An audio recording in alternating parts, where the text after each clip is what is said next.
서기 312년 로마의 운명을 건 거대한 전투 직전. 한 남자가 하늘에서 빛나는 십자가와 함께 이것으로 승리하리라는 신의 계시를 받습니다. 이 남자의 이름은 콘스탄티누스. 밀비우스 다리 전투에서 그의 승리는 로마 제국의 종교를 나아가 세계사의 물줄기를 돌려놓았습니다. 신의 계시인가 정치적 전략인가? 하지만 여기 이 위대한 신화에 냉정한 질문을 던진 역사가가 있습니다. 바로 에드워드 기번입니다. 기번의 눈을 통해 콘스탄티누스의 계종 뒤에 숨겨진 진실을 탐색해봅니다. 콘스탄티누스는 계시 이후 로마 군단의 상징을 바꾸었습니다. 죄와 수치의 상징이었던 십자가를 군대의 가장 신성한 상징으로 만든 것입니다. 그 중심에는 라바룸이라 불리는 새로운 군기가 있었습니다. 긴 창 끝에는 그리스도를 상징하는 신비로운 문자 카이로가 새겨져 있었죠. 이 깃발 아래에서는 결코 죽지 않는다는 믿음.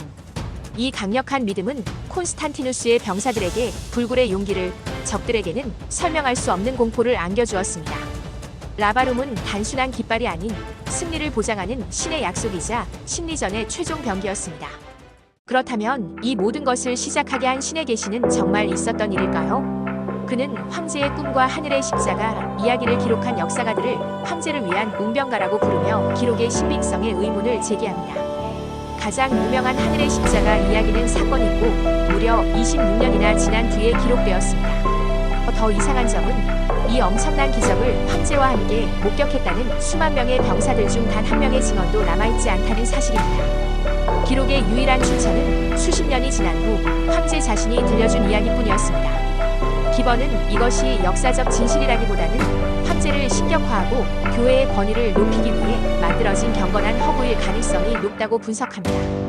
저자 기번은 황제의 계종이 단순한 거짓말이 아니라 정치적 야망과 개인의 신념이 서서히 융합되는 복잡한 과정이었다고 말합니다. 신이 선택한 통치자라는 명분이 황제의 허영심을 채워주었고 점점 커지는 기독교 세력은 제국 통합에 반드시 필요한 파트너였습니다. 처녀가 돌아오고 새로운 시대가 열리리라. 여기에 아주 흥미로운 조각이 하나 더 있습니다. 바로 로마의 계시인 베르길리우스의 시였습니다. 그리스도 탄생 40년 전에 쓰인 이 시에는 마치 예수의 탄생을 예언하는 듯한 구절들이 가득했습니다.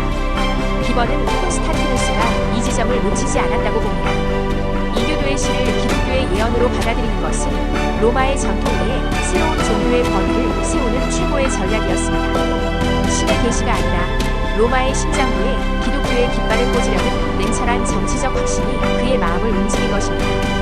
그의 신앙이 얼마나 현실적이었는지는 세례 문제에서 극명하게 드러납니다. 그는 평생을 전쟁과 암투 속에서 살았고 심지어 자기 아들까지 처형했습니다. 그는 모든 죄를 단 한 번에 씻어주는 세례를 인생의 마지막 순간에 했습니다. 구원을 위해 마지막까지 아껴두었던 것입니다. 그의 동기가 무엇이었든 콘스탄티누스의 선택은 역사의 물줄기를 바꿨습니다. 그의 후원 아래 기독교는 박해받던 소수 종교에서 세계의 중심으로 뻗어나갔습니다. 그는 개종하는 이들에게 금전적 보상을 제공하고 교회의 재정 지원을 확대했으며 아들들을 기독교인으로 키웠고 로마의 위상을 이용해 주변 왕국들까지 복음화했습니다. 교회는 이런 그를 사도와 동등한 분이라 칭송하며 성인으로 추대했습니다. 결국 콘스탄티누스는 누구였을까요? 신의 계시를 받은 경건한 성인이었을까요? 아니면 시대의 변화를 꿰뚫어본 냉철한 정치가였을까요? 에드워드 기번은 이 질문에 대해 명쾌한 답을 제시합니다.